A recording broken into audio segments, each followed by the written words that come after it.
स्वागत है आपका जितेंद्र खुराना नचिकेता नई परख के मंच पर पहली बार। अ, मेरी और आपकी मुलाकात बहुत पुरानी है। हम लोगों ने कई बार टीवी चैनलों पर साथ-साथ बहसों में भागीदारी की है। जब से शंकराचार्य स्वामी अविमुक्तेश्वरानंद का उत्तर प्रदेश की सरकार के साथ में विवाद हुआ है, जो कि माघ मेला के दौरान शुरू हुआ था, जब उत्तर हुँ, प्रदेश हुँ। सरकार ने उन्हें चुनौती दी हुँ, कि वो साबित करें कि असली शंकराचार्य हैं या नहीं। उसके बाद से हुँ, लगातार उत्तर प्रदेश के मुख्यमंत्री और अविमुक्तेश्वरानंद जी के बीच में एक बहस चल रही है हुँ, और वो बहस काफ़ी जमकर चल रही है। और उस बहस के कारण भारतीय जनता पार्टी के भीतर काफ़ी मतभेद भी पैदा हो गए। यहाँ तक कि मुख्यमंत्री योगी आदित्यनाथ शंकराचार्य जी के बारे में जो कहते हैं, उनके दोनों उप मुख्यमंत्री उसके बिल्कुल विपरीत राय रखते हैं। ये इस बात का सबसे बड़ा सबूत है। हुँ, बहरहाल जब मैंने इस विवाद के ऊपर सोचा है, तब मुझे लगा है कि मुझे किसी एक ऐसे व्यक्ति से विवाद के बारे में चर्चा नहीं करनी चाहिए, जो कि हिंदू राजनीति के बाहर खड़ा हुआ हो। यानी हिंदू जो वामपंथी लिबरल विचारों का मानने वाला हो। तो मेरे दिमाग में फिर आपका नाम आया कि मैं आपसे संपर्क करूँ और आपको निमंत्रित करूँ कि आप इस विवाद के ऊपर जो हिंदू राजनीति के अंदर और हिंदू सोच के भीतर की जो स्थिति है, उसके बारे में एक स्पष्ट वक्तव्य दें, ताकि नई परख के दर्शक समझ सकें कि ये जो एक शंकराच एक एक एक स्थापित शंकराचार्य और उत्तर प्रदेश के दूसरी बार मुख्यमंत्री बने हैं योगी आदित्यनाथ, जो स्वयं भी गोरखपीठ के महंत हैं, यानी उन्हें भी हिंदू मसलों के बारे में, हिंदू धार्मिक मसलों के बारे में काफ़ी जानकारी है। उनके बीच में जो विवाद चल रहा है, दरअसल इस विवाद की जड़ में क्या है और सही स्थिति क्या है? तो मैं नई परख के दर्शकों से आपको एक संक्षिप्त सा परिचय करा दूं। जितेंद्र खुराना नचिकेता हिंदू मैनिफेस्टो के संस्थापक हैं। उन्होंने 2019 में एक 5 सूत्रीय हिंदू मैनिफेस्टो तैयार किया था, जिसे स्वामी अविमुक्तेश्वरानंद जी ने अपना समर्थन भी दिया। उसके बाद उन्होंने स्वामी अविमुक्तेश्वरानंद जी के कहने पर उनके लिए भी एक हिंदू मैनिफेस्टो तैयार किया। और जितेंद्र जी की खास बात ये है कि वो किसी पार्टी पॉलिटिक्स में नहीं है, वो किसी पार्टी के साथ या उसके खिलाफ नहीं है। लेकिन जो हिंदुत्ववादी राजनीति है, उस राजनीति की गहरी समझ रखते हैं, आत्मीय समझ रखते हैं और उसके बारे में प्रामाणिक जानकारी उपलब्ध करा सकते हैं, प्रामाणिक विश्लेषण उपलब्ध करा सकते हैं। इसी भरोसे के साथ मैं एक बार फिर जितेंद्र खुराना नचिकेता का नई परख के मंच पर स्वागत करता हूँ। जितेंद्र बहुत जी, धन्यवाद। मैंने अपनी भूमिका में कह ही दिया है, मुझे लगता है और कुछ ज़्यादा कहने की आवश्यकता नहीं है। अब आपको आपके बोलने की बारी है। आखिरकार क्यों एक ऐसे शंकराचार्य को, जो स्थापित शंकराचार्य हैं, मैं भी मुद्दतों से जब तक ये विवाद नहीं आया था, मैं तो मानता ही नहीं था कि उनके साथ कोई विवाद जुड़ा हो भी सकता है। हुँ, हुँ। क्यों उत्तर प्रदेश सरकार ने माघ मेले में उनके टेंट के ऊपर ये लिख दिया, नोटिस लगा दिया कि आप अपने आप को सही साबित कीजिए। भाई अगर कोई विवाद हुआ था, मान लीजिए प्रशासन से कोई बहस हो गई थी, पुलिस वालों से कोई बहस हो गई थी, तो ये सब चीज़ें तो होती ही रहती हैं। इन चीज़ों को कई तरीके से निपटाया जा सकता है, हम सब लोग जानते हैं। ऐसी बात तो नहीं है कि मान लीजिए शंकराचार्य जी के आत्माभिमान को कोई मान लो ठेस लग गई, या मान लीजिए पुलिस अफ़सरों के आत्माभिमान को ठेस लग गई, दोनों के बीच में विवाद हो गया, तो हमेशा कोई तीसरा पक्ष आकर, राजनीतिक पक्ष आकर, और खुद मुख्यमंत्री जो स्वयं में एक महंत हैं, एक धार्मिक व्यक्ति हैं, राजनीतिक होने के साथ-साथ, वो आराम से इस विवाद को निपटा सकते थे। लेकिन ऐसा करने की बजाय इस मसले को एक कभी न खत्म होने वाली लड़ाई में झोंक दिया गया और शंकराचार्य जी के सम्मान के बारे में तरह-तरह की बातें की गईं। अब तो हालत ये हो गई है कि उनके ऊपर इस तरह के आरोप भी लगाए जा रहे हैं, जिनके बारे में मैं चर्चा करना भी उचित नहीं समझता। और वो उनका हुँ, जवाब भी जम के दे रहे हैं, वो भी कोई पीछे नहीं हटने को तैयार नहीं है। हुँ, हुँ, आप हुँ। इसके ऊपर तथ्यात्मक जानकारी हम लोगों को दें। सबसे पहले तो आपको अभय जी मेरा नमस्कार है, बहुत आभारी हूँ मैं। आप जैसे वरिष्ठ देश के वरिष्ठतम पत्रकार मुझे योग्य समझते हैं कि मैं आपके मंच पर आपको आपके प्रश्नों का उत्तर दे सकता हूँ। जी। आपके जो दर्शकों का भी मैं बहुत धन्यवाद दूँगा कि हमारी चर्चा देखेंगे। हुँ, आपने बड़ा एक उचित प्रश्न किया कि ये सब जो इतना पर्चा लगाने की, वहाँ थोपने की, उनके मेले पर जो है माघ मेले पे जो बाहर उनके शिविर के बाहर लगाने की स्थिति क्यों आई? मैं इस पे संक्षिप्त में 3 बड़े महत्वपूर्ण आपको मैं बिंदु प्रस्तुत करूँगा। देखिए, सबसे पहले जब काशी कॉरिडोर बनना आरंभ हुआ 2017-18 में, तब स्वामी श्री अभिमुक्तेश्वरानंद जी जब वो शंकराचार्य नहीं थे, दंडी सन्यासी थे, तब उन्होंने मंदिर बचाओ आंदोलन आरंभ किया और उन्होंने वहाँ पर जो पुराने मंदिर थे, उनका आरोप यही है कि अनेक पौराणिक मंदिर वहाँ तोड़े गए हैं। और उनकी पूरी फेसबुक जो है 2017-18 की जो है वो भरी पड़ी है मंदिर तोड़े गए मंदिरों के अवशेषों से, विग्रहों से। और मैंने स्वयं जाकर वहाँ आकर बहुत कुछ देखा है, मेरे पास वीडियोज़ पड़े हुए हैं। तो शंकराचार्य जी ने जो है राज्य सरकार के विरुद्ध काशी कॉरिडोर के को जो है बहुत विरोध किया और उसमें उन्होंने सरकार का भी उस समय योगी आदित्यनाथ जी ही प्रधानमंत्री थे और मुख्यमंत्री थे। योगी आदित्यनाथ जी उत्तर प्रदेश के मुख्यमंत्री थे और मोदी जी प्रधानमंत्री थे। तो वो इतना बड़ा संघर्ष था। मैं ये मानता हूँ कि उनके जीवन का सबसे बड़ा संघर्ष जो था वो काशी कॉरिडोर का विरोध था। और वो कह रहे सौंदर्यीकरण के नाम पर ये जो है इसको पिकनिक स्पॉट बनाया जा रहा है। उनके सारे उनके यही है। अब बाद में भी आप देखेंगे तो कॉरिडोर बनने के बाद जो स्थिति आई है, वो सब जानते हैं कि पर्यटन बढ़ गया या शराब की बिक्री बढ़ गई है, क्या हुआ क्या नहीं हुआ। ठीक है। अब उनका ये था कि अगर आपने करना है तो पौराणिक मंदिरों को जो है आप संरक्षित करिए। और जो विनायक थे उनका आरोप यही था कि विनायकों का भी जो है वहाँ 56 विनायक है, उनमें से भी कुछ विनायकों को जो है उनके स्थानों को हानि पहुंचाई गई है। कौन-कौन सा हनुमान मंदिर, अब वहाँ पर देखिए वो था, वृक्ष था। वो उसको कौन सा बड़ा मैं नाम भूल रहा हूँ, वृक्ष था वो वृक्ष कहाँ है? वृक्ष नहीं है। बड़ा हज़ारों साल पुराना जो है उसको वृक्ष कहा जाता है। तो वो कहाँ गया? वो बड़ा पवित्र वृक्ष माना जाता था। अब कहाँ है वो? कॉरिडोर में वहाँ के लोग यही आरोप लगाते हैं, तो हटा दिया गया। और जो है एक बिंदु ये रहा, तो वो वहाँ से जो है आदित्यनाथ जी और अभी मुक्तेश्वर आनंद जी के बीच में एक बड़ा दरार जो थी वो बननी आरंभ हुई, पड़ गई बहुत भयंकर। वो आज तक पूरी नहीं हुई है। वो तब तक पूरी नहीं होगी जब अभी मुक्तेश्वरानंद जी शंकराचार्य जी का कहना है कि जब तक वो सारी स्थापित नहीं की जाएंगी वो पूरी नहीं होगी। मैं इस बात की पूरी पुष्टि करता हूँ। अच्छा, दूसरी बात ये हुई, अगर आपको ध्यान हो पिछले वर्ष माघ मेले में, कुंभ मेले में, पूर्ण कुंभ में मैंने पूरा 28-30 दिन का चातुर्मास उसमें मैंने कल्पवास किया था और शंकराचार्य मुक्तेश्वरानंद जी के शिविर में ही किया था। ओके, तो उस समय जब भगदड़ हुई, वो एक ऐतिहासिक घटना है और देश के स्वतंत्रता के बाद एक ऐसी घटना है जो कभी भूली नहीं जा पाएगी। उसमें अगर आप ध्यान करें, शंकराचार्य अभी मुक्तेश्वरानंद जी ने देश के प्रधानमंत्री मोदी जी और गृह मंत्री अमित शाह जी को बिल्कुल आक्रामक रूप से उग्र होकर के उन्होंने अपील करी थी कि आप, ये शब्द हैं कि इस व्यक्ति को यानी कि योगी आदित्यनाथ जी को मुख्यमंत्री पद से हटा के आप किसी योग्य व्यक्ति को मुख्यमंत्री बनाइए। तो ये जो स्टेटमेंट थी, ये इतनी बड़ी स्टेटमेंट है, ये आप पूरे अगर देखेंगे एक आदित्यनाथ जी के ऊपर ऐसी स्टेटमेंट, दूसरी स्टेटमेंट जो है विपक्ष तक ने नहीं लगाई है। तो अब उनके मुख्यमंत्री पद के ऊपर ही सारा का सारा जो है हटाने तक की जो है शंकराचार्य जी ने इतनी आक्रामक बात कह दी। तो उनके और बीच में जो है, दोनों के बीच में निश्चित रूप से जो एक दरार है वो और गहरी हो गई होगी। निश्चित रूप से इसमें समझाने की जरूरत नहीं है। जब उनके अगर आज आदित्यनाथ जी मुख्यमंत्री ना रहे तो आप सोच के देखिए उनका राजनीतिक कैरियर क्या रहेगा। जी। और मुझे जहां तक ध्यान है, ये आप ही की स्टेटमेंट है एक वीडियो में, बड़े अच्छे वीडियो में, कि उत्तर प्रदेश का मुख्यमंत्री अपने आप में उप प्रधानमंत्री होता है। ठीक है, मेरे ख्याल से मेरी स्मृति ठीक है अभय दुबे जी। हाँ, तो अब आप सोचिए, तो वो एक व्यक्ति जो घोषित उप प्रधानमंत्री है और अगले दिन वो विधायक भी नहीं रहेगा उसमें, वहां पर क्या रहेगा या नहीं रहेगा, तो ये स्थिति घट जाएगी। अब तीसरी घटना अब घट गई, तो ये जो था आपस में जो है वाद विवाद भी रहा, तो ये इसलिए एक ऐसी जो है दरारें हैं जो भरने वाली नहीं है। लेकिन मैं यहाँ पर एक बात कहूंगा, देखिए हमें एक उदाहरण दे दूं, हम 2013 में अखिलेश यादव जी की सरकार में अभी मुक्तेश्वरानंद जी सन्यासी थे, उन पर लाठीचार्ज हुआ और 2021 में अभी अखिलेश यादव जी ने हरिद्वार में आकर के जो कुंभ था वहां पर आके उन्होंने दंडवत होकर उनसे क्षमा मांगी। उस शिविर में 2 दिन बाद मैं भी पहुंचा था और उन्होंने गंगा आरती करी और पूरी शास्त्र सम्मत करी और उन्होंने अभी मुक्तेश्वरानंद जी ने उनको क्षमा किया। मेरा यहाँ पर ये कहना है कि ये जो विवाद है ये देश के लिए अच्छा नहीं है। कहीं ना कहीं मैं योगी आदित्यनाथ जी का भी कुछ विषयों में प्रशंसक हूँ। इस प्रकार उन्होंने अपराध पे जो भी उनकी एक एनकाउंटर पॉलिसी रही है, मैं उसका प्रशंसक हूँ, ये मेरी व्यक्तिगत राय है।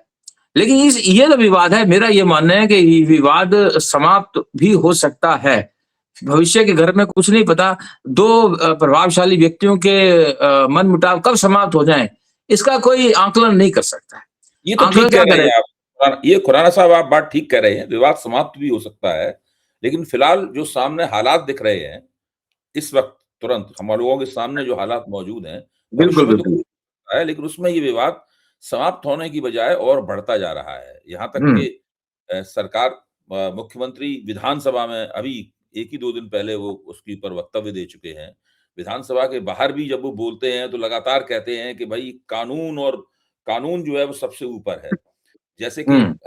अभी मुक्तेश्वर जी ने कानून की कोई बहुत बड़ी दफ़ाएँ तोड़ दी हों या उनका उल्लंघन उल्लंघन किया हो। तो सीधी बात ये है कि एक तरफ सत्ताधारी सन्यासी है और दूसरी तरफ वो सन्यासी है जो कि सत्ता में नहीं है और हुँ, सत्ता में आना भी नहीं चाहता, उसका इससे कोई मतलब नहीं है, वास्ता नहीं है सत्ता से। वो सत्ता के हुँ, बाहर रहकर अपना जो धार्मिक कर्तव्य है, एक सन्यासी के तौर पर और एक शंकराचार्य के तौर पर, उस कर्तव्य को वो पूरा कर रहे हैं। अच्छा, अब आप एक बहुत संक्षेप में ये और बता दीजिए कि अभी मुक्तेश्वरानंद जी के शंकराचार्य होने पर जो सरकार की तरफ से संदेह के बादल जो सवालिया निशान लगाया गया, वो उसका औचित्य कहाँ तक है?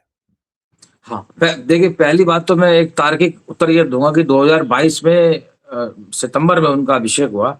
2023 में माघ मेला था, 24 में था, 25 में पूर्ण कुंभ था, तब भी तो उनके शिविर पे शंकराचार्य लिखा हुआ था। हाँ। तब तो कोई आपत्ति किसी मैं हर बार गया हूँ, तब तो हुँ, किसी को कोई आपत्ति नहीं रही है।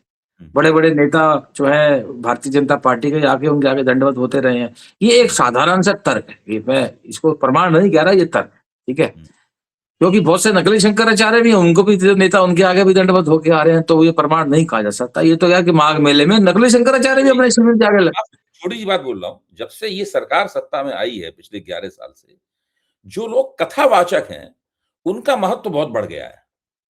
नए-नए कथावाचक भी पैदा हो रहे हैं और वो कथावाचक अपने आप को जगत गुरु कहते हैं, कोई कुछ कहता है। कथावाचकों की इस तरह पूजा होती है जैसे कि वो स्वयं कोई बहुत महान सन्यासी हो।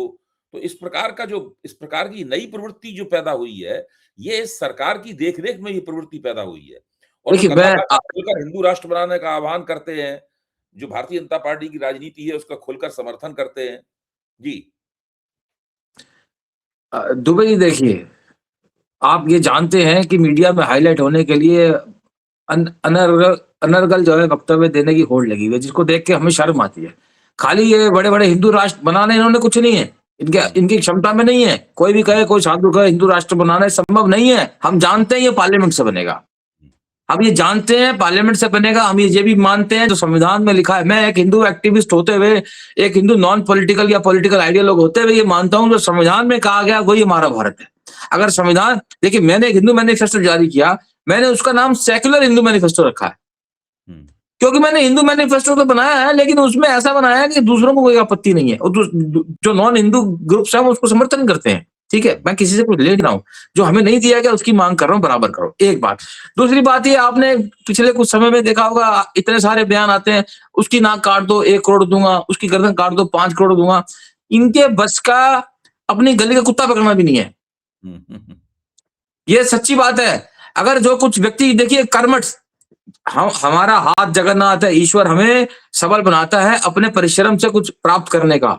हम हुँ, दूसरों को अगर इतना कुछ है हमारे पास तो हम इतनी फालतू की अननेसेसरी जो है लज्जाजनक बातें करने का ये बातें जो कोई घोषित करता है ना तो मैं मानता हूँ कि वो सबसे बड़ा कायर है कि उसकी गर्दन काट दो ये हो जाए मूर्खों की तरह और ये हिंदू राष्ट्र बनाने वाले देखिए मैं बताऊं आपको बहुत से कथावाचक हैं वास्तव में उनकी कथाओं का जो आयोजन है ना हुँ, उसका स्पॉन्सरशिप जो पॉलिटिकल लीडर्स के पास है हुँ, ये कथाओं का आयोजन आसान नहीं है करोड़ों करोड़ों रुपए लगते हैं एक हुँ, एक एक एक जो मंच है ना जो शिविर लगता है करोड़ों रुपए का है हुँ, जिसमें लोग आप देखते हैं शेड लगता है शिविर लगता है वो इतना बड़ा सब कथा का 8-9 दिन का लगता है वो करोड़ों रुपए का है हुँ, सस्ता नहीं है वो इतना महंगा पैसा कहां से आएगा हुँ, ये या तो व्यापारी देते हैं हुँ, व्यापारी भी इसलिए देते हैं क्योंकि भविष्य में उन्हें कोई राजनीति करनी है हाँ कुछ धर्म को ऐसे कुछ धर्म से प्रेरित अच्छे लोग भी हैं ऐसा नहीं है हुँ, लेकिन आप देखेंगे इन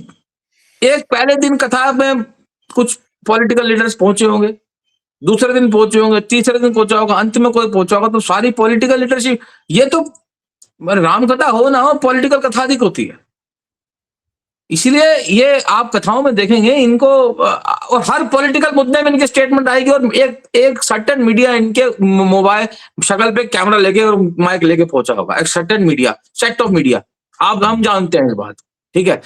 अब लेकिन मुख्य प्रश्न में मैं वापस आना चाहता हूं आपकी अनुमति से कि अभी मुक्तेश्वरानंद जी के शंकराचार्य होने पर प्रश्न क्या है। देखिए, अब बात यह है कि शंकराचार्य, इसमें थोड़ा कॉन्सेप्ट में जाना पड़ेगा कि शंकराचार्य बनाने की प्रक्रिया क्या है। ओके, ये प्रक्रिया जो है एक एटर्नल प्रक्रिया है। जब ये प्रक्रिया हम समझ लेंगे कि तो सभी वाद विवाद समाप्त हो जाते हैं। भगवान आदि शंकराचार्य ने 503 बीसी में जब उनका जन्म हुआ, उसके बाद 32 वर्ष की आयु में उन्होंने जब शरीर छोड़ा, उससे पहले उन्होंने जब 4 शंकराचार्य, 4 पीठें बनाई चारों दिशाओं में, तो 4 शंकराचार्य बने। ओके, उनको चलाने के लिए ये पीठें चलेंगी कैसे चलेंगी और यहाँ पर नए शंकराचार्य बनेंगे कैसे। मैं आपको शंकराचार्य की जो पद की गरिमा भी और महिमा बता देता हूँ। भगवान आदि शंकराचार्य ने स्वयं ये लिखा, ये ग्रंथ लिखा। देखिए, इसको बोलते हैं मठा अमनाय महा अनुशासनम। ये जो ग्रंथ है, ये भगवान आदि शंकराचार्य द्वारा लिखा गया ग्रंथ है।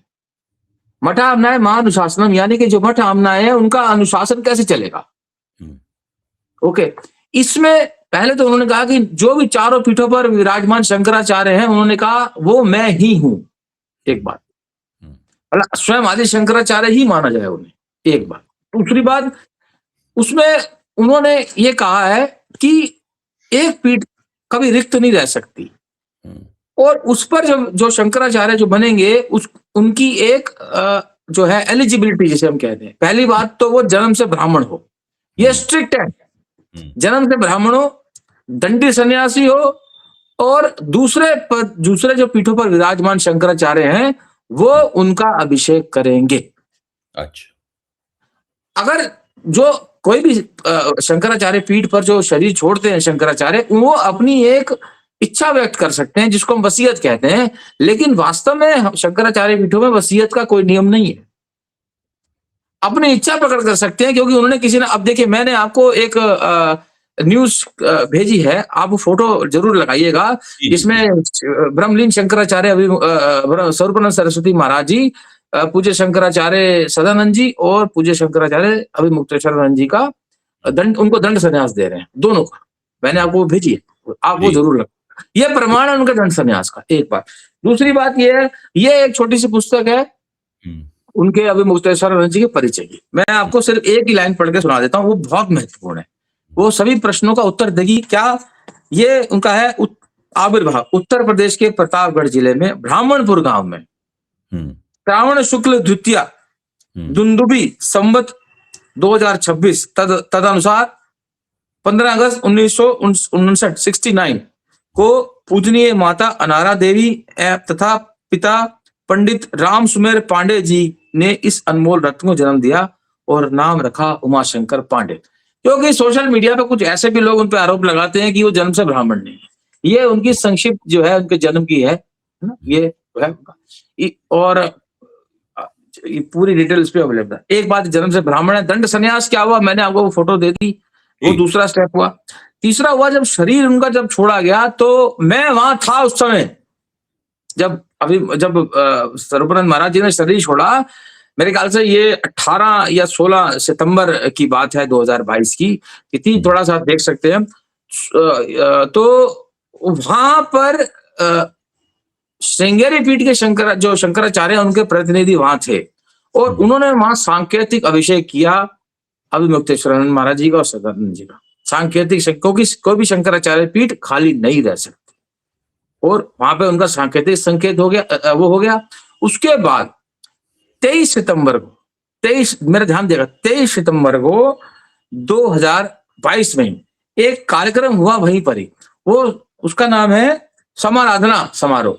वो 3 घंटे लाइव चला, जो कि यूट्यूब पर अवेलेबल है। उसमें जो शंकराचार्य स्वरूपानंद महाराज जी थे, उनके निजी सचिव रहे, जो तीन चार दशक तक रहे, सुबोधानंद जी, उन्होंने उनकी वसीयत पढ़ी, जिसमें मंदिरों का आपस में जो भी संचालन, आश्रमों का तो बंटवारा था, लेकिन उनकी इच्छा भी व्यक्त थी कि इनको यहाँ पर इन पीठ कई जिले शंकराचार्य की उनकी एक इच्छा है, वो नामांकित करते हैं।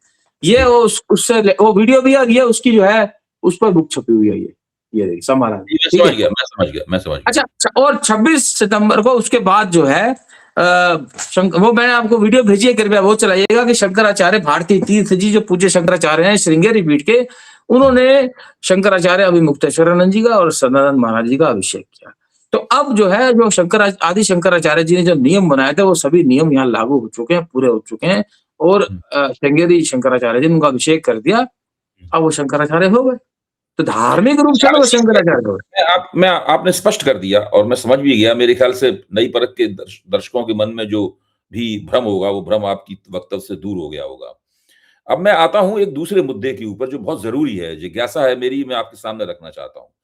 वो ये है कि जो हिंदू राजनीति है, हिंदुत्ववादी राजनीति है, इस राजनीति में राष्ट्रीय स्वयंसेवक संघ और भारतीय जनता पार्टी बहुत बड़ी हस्तियाँ बन चुके हैं। किसी ज़माने में इतनी बड़ी नहीं थे, लेकिन धीरे-धीरे जो घटनाक्रम चला, वो ये दोनों हिंदू राजनीति के अंदर एक बहुत बड़ा मुकाम इन लोगों ने हासिल कर लिया है, क्योंकि राज सत्ता इन लोगों ने प्राप्त कर ली है अपने प्रयासों से, और हालात जो परिस्थितियां ऐसी बनी, इसके कारण इन लोगों को राज सत्ता प्राप्त हो गई है।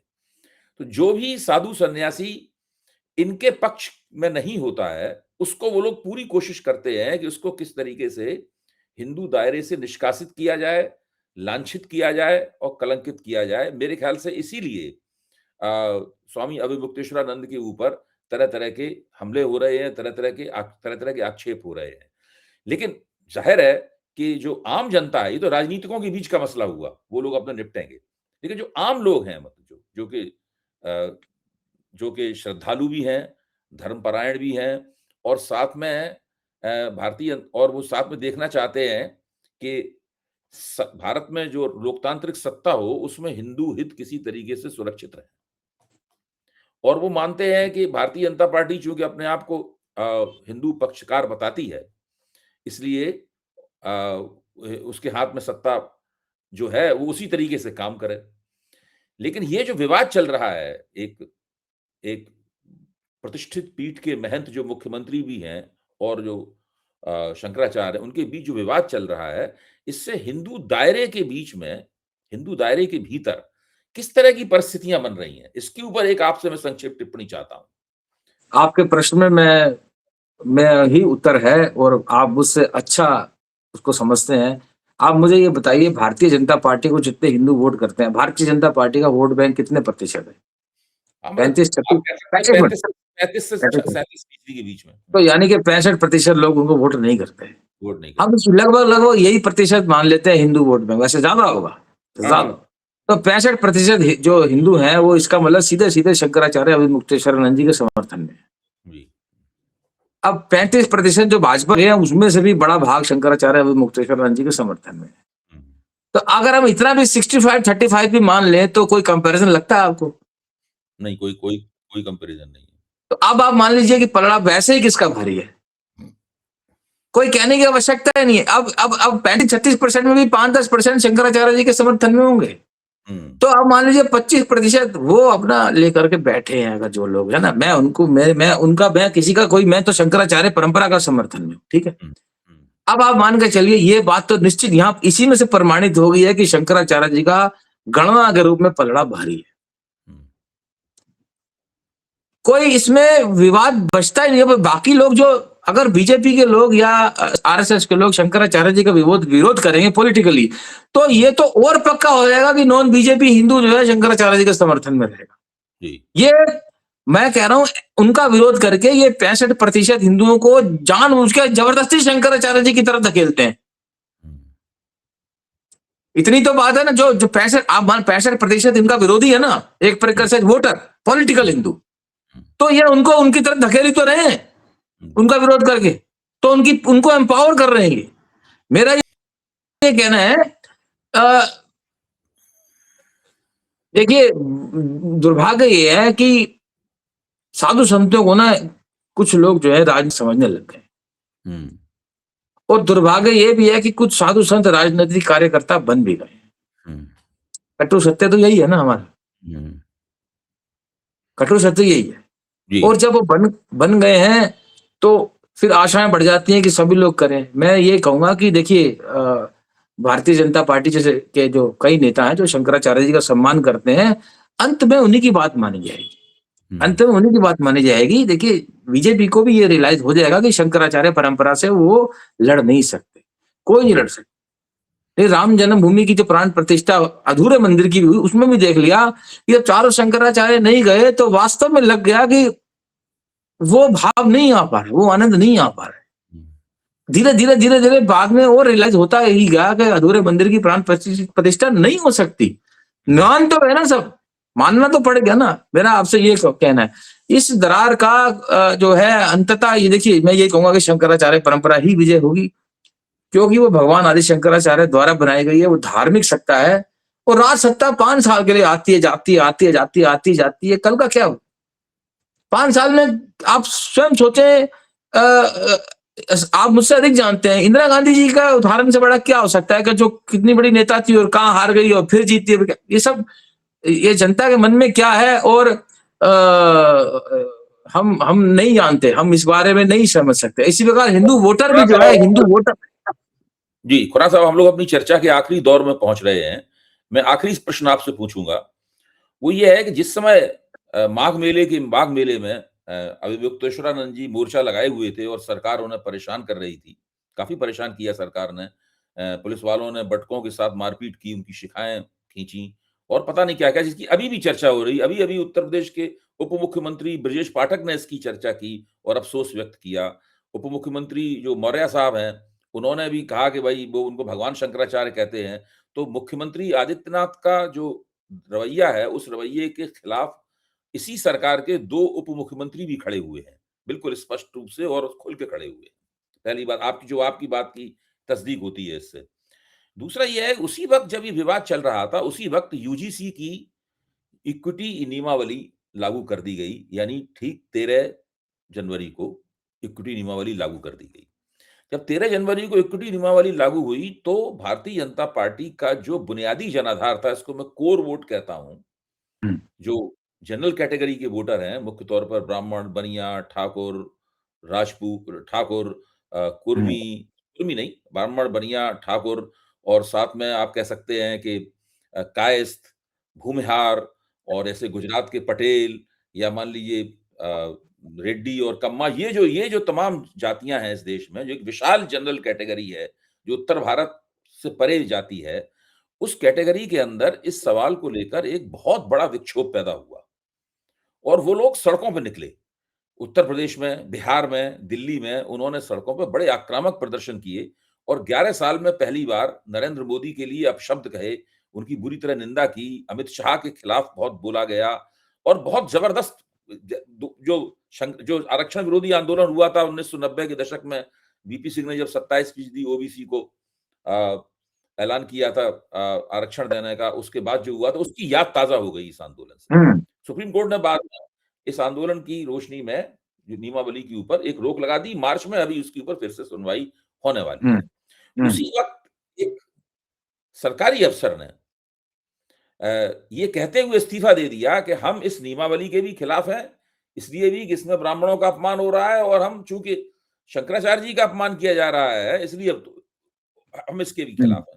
तो उनके सिस्टम में क्या हुआ कि शंकराचार्य वाली प्रकरण को यूजीसी नियमावली के प्रकरण से जोड़ दिया और उसको जोड़ने से वो बात और भी ज्यादा विस्तृत और बड़ी हो गई और उसका माहौल और भी ज्यादा बड़ा हो गया और वो समस्या अभी तक भारतीय जनता पार्टी के गले में एक फांस की तरह अटकी हुई है। इस पूरी परिस्थिति को किस रूप में देखते हैं आप? यहीं पे हम लोग अपने वक्तव्य का समापन करेंगे, अपनी चर्चा का समापन करेंगे और बाद में फिर किसी विषय पे आपके साथ मुलाकात होगी। जी। देखिए माननीय दुबे जी, मैं आपको एक बात कहूँ कि जो हमारे जो राजनीति करने वालों ने वर्ग बना दी है ना, पहले जनरल था, एससी एसटी था, फिर एक नई ओबीसी कैटेगरी आई और ओबीसी कैटेगरी को क्योंकि लगभग मेरे ख्याल से 41%, 41% जनसंख्या इफ ओबीसी आती है, तो वास्तव में देखा जाए सबसे बड़ा वोट बैंक ओबीसी है। अब ओबीसी जो डिसाइड करेगा और इसके साथ कोई भी ग्रुप जुड़ जाएगा, तो वो देश की सत्ता पर जो है वो सत्तासीन रहेगा, सत्ता में रहेगा, उन्हीं का प्रधानमंत्री होगा, उन्हीं का मुख्यमंत्री होगा। तो अभी तक क्या था, क्योंकि एससी एसटी एट्रोसिटी एक्ट और आरक्षण के कारण जो था, ओबीसी और एससी एसटी के बीच में एक दरार थी। पॉलिटिकली दरार थी, वो विरोध करते थे, ओबीसी के लोग जो है एससी एसटी का विरोध प्रदर्शन हाँ, उनका रहता था और जनरली वो जनरल कैटेगरी के साथ रहते थे। फिर हाँ, ओबीसी बिल आया, ओबीसी योजनाएं आई, लेकिन ये जो अब आया, ये यूजीसी का जो हुँ, नियमावली आई है, इसने क्या किया, ओबीसी को और जनरल कैटेगरी को बिल्कुल फाड़ कर दिया, अलग कर दिया हुँ, और इनको एससी एसटी के साथ मर्ज कर दिया। अब जो देखा जाए तो देश की पॉलिटिकल जो वर्गावली है, वर्ग है, तो बिल्कुल हुँ, चेंज हो गए। हुँ, जो ओबीसी जनरल कैटेगरी के साथ था, वो जाकर के अब एससी एसटी के साथ एक हो गया। बाकी बचे 15% लोग, तो 15% लोगों को देश का संविधान कम से कम विरोध का तो उनका अधिकार देता ही है ना। ये क्या हुँ, नियम बनाए हैं, ये नियम भी क्या बनाया है, कुछ कम से कम लॉ ऑफ नेचुरल जस्टिस तो होना चाहिए था। अब जो जिनका अधिकारी का आपने नाम लिया, ठीक है, उनके हृदय में टीस होगी कि शंकराचार्य जी के साथ क्या हो रहा है। बहुत लोगों के हृदय में टीस है, उनके पास पद था, उन्होंने अपने त्याग पत्र में उस घटना को भी साथ में ले लिया और यूजीसी को भी साथ में ले लिया और फिर बड़ा विषय बन गया। मेरा यहाँ पर यही कहना है कि कहीं न कहीं जो है, मैं फिर भी उनकी एक ये प्रशंसा करूँगा कि कम से कम उन्होंने शंकराचार्य परंपरा का सम्मान तो किया और यूजीसी वाले विषय के ऊपर बोल करके देश में जगाने का काम भी किया। देश की अब इसमें सरकारों को कई जगह इस तरह की अपीलें हो रही हैं। आज ही मैं एक सोशल मीडिया पर जो भाजपा और मोदी जी के पूर्व समर्थक हैंडल हैं, उनकी बातें सुन रहा था, तो वो लोग अपील कर रहे थे कि ब्राह्मणों को और ऊँची जातियों को चाहिए कि वो विश्वविद्यालय परिसरों में अपने अलग संगठन बनाएँ और वो सुनो वहाँ ना, अलग संगठन बनाकर विद्यार्थी परिषद को चुनौती दें। देखिए मैं अगर ये दुबे जी अगर ये नहीं रुका तो आप हुँ। मान के चलिए एक यूनिवर्सिटी के अंदर तो छोटी-मोटी विद्यार्थियों के बीच में गहराई युद्ध तो चलता रहेगा। हमने तो सुना लड़ाइयाँ भी हुई हैं। जी, जी, लड़ाइयाँ हुई हैं। ये तो एक एक युवाओं के बीच में मारा-मारी और गहराई युद्ध की स्थिति है। इसके ऊपर देश की संसद को सोचना चाहिए और हर पार्टी के नेता देखिए एक बात सुनिए, हर अब एक बात हम संसद के बीच में हमारे जो 543-44 सांसद है ना, एक बार उनकी कैटेगरी को देखें कि वो कौन सी श्रेणी से आ रहे हैं। हुँ। जनरल से आ रहे हैं, ओबीसी से आ रहे हैं, कहाँ से आ रहे हैं? एक बार आप भी मनन करो, आप लोगों का क्या स्थिति होने वाली है। ये कौन, ये देश को, इस देश को अ अ अ, मतलब नहीं, आपको शुरू क्या तो किया। लगता है कि मैं एक रा ब मैं आप क्षमा करेंगे, मैं तो राजनीतिक प्रश्न पूछना नहीं चाहता था आपसे, लेकिन चूँकि बात आ गई इसलिए मैं पूछ रहा हूँ। क्या आपको लगता है कि वो प्रक्रिया शुरू हो गई है, जो ऊँची जातियाँ अपनी अलग पार्टी बनाने के बारे में सोचें और अपनी पार्टी बनाएँ? अगर ऐसी प्रक्रिया घटित होती है, ज़ाहिर है छोटे स्तर पे होगी, विश्वविद्यालय स्तर पे होगी, विश्वविद्यालय के बाहर होगी, पंचायत स्तर पे होगी, जिला स्तर पे होगी, प्रदेश स्तर किसी भी स्तर पे हो सकती है। क्या ऊँची जातियाँ अपनी अलग पार्टी बनाने के बारे में सोच सकती हैं?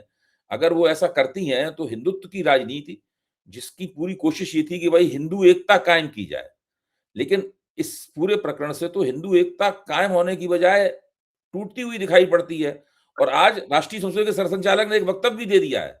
मैंने अभी केवल वक्तव्य की शीर्ष शीर्ष लाइन पढ़ी है, पूरा वक्तव्य नहीं पढ़ा है। उसमें उन्होंने लिखा है कि यूजीसी की जो नियमावली बनी है, उसका सबको पालन करना चाहिए। उन्होंने ये कहा है।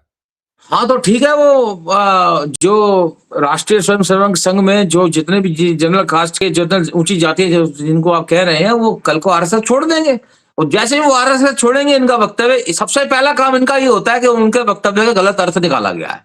ये आप भी जानते हैं और मैं भी जानता हूँ। ये कहना ये शुरू कर इनका, देंगे, हमारे ये एक वक्तव्य का गलत स्टैंडर्ड, अर्थ निकाला गया है।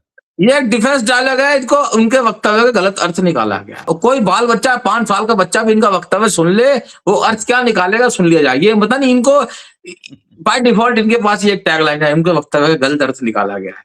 तो हास्यास्पद स्थिति है। एनी हाउ, मैं आपको एक बात ये कहूंगा, देखिए ओबीसी के अंदर एक बात थोड़ा सा मैं आपका ध्यान ले जाना चाहता हूँ। वो आपकी चर्चाओं में भी मुझे लगता है, मेरे जैसा आपके सामने अज्ञानी व्यक्तियों में बता रहा हूँ, ओबीसी के अंदर भी बहुत सारे ब्राह्मण और क्षत्रिय जातियां हैं। ठीक है, नहीं, ओबीसी के अंदर तो ब्राह्मण क्षत्रिय जातियाँ नहीं हैं, लेकिन कई जगहों है, पर वैश्य जातियाँ ओबीसी में शामिल हैं। नहीं नहीं, जैसे है मेरी, बिहार के जैसे गुप्ता हैं, तो गुप्ता जो उत्तर प्रदेश के अंदर जो जनरल कैटेगरी की जाति है, लेकिन बिहार के अंदर वो ओबीसी मानी जाती है। मेरा जहां तक जानकारी है, मेरे को इस पे टाइम देना पड़ेगा। राज्यों के आधार पर बहुत सी ओबीसी के अंदर ब्राह्मण और क्षत्रिय जातियां हैं। मेरी समझ ये कहती है। अब मैं इस ये पर ये एक दूसरा विषय हो जाएगा। हम नहीं, लोगों नहीं, को मैं अगर आपको हम कहना क्या चाह रहा हूँ, सुनिए। मैट्रिमोनी एक तरफ जनरल जनरल कैटेगरी के अंदर, नहीं, नहीं, सुनिए।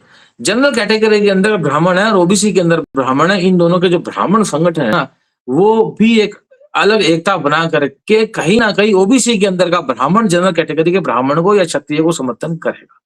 ये सारे ओबीसी को एक साथ नहीं ले जा सकते। कल को 15% जातियों ने अगर अपना पट्टी बनाई, पार्टियां बनी हुई हैं, किसी प्रभावशाली व्यक्ति ने बनाई, तो मैं आपको पक्का कह रहा हूं कि ओबीसी वर्ग का बहुत बड़ा हिस्सा इनके साथ चला जाएगा। हो सकता है, हो सकता है। तो बहुत-बहुत धन्यवाद जितेंद्र खुराना नचिकेता जी। हम लोगों ने काफ़ी जानकारीपूर्ण चर्चा की और बहुत स्पष्टवादिता के साथ में आपने अपनी बातें रखी। उसके लिए आपका एक बार फिर से धन्यवाद। और इसी से सब ये विवाद अभी चलेगा काफ़ी, और हम लोग हिंदू धार्मिक दायरे के अंदर जो राजनीति होती है, उससे निकलने वाली जो समस्याएँ हैं, उन्हें समझने की जो उलझनें हैं, उसके लिए हम लोग बार-बार आपके पास आते रहेंगे। मैं मेरा आपको पूरा सहयोग रहेगा और मैं आपका आशीर्वाद लेता रहूंगा। बहुत-बहुत शुक्रिया। बहुत बहुत धन्यवाद। नमस्कार।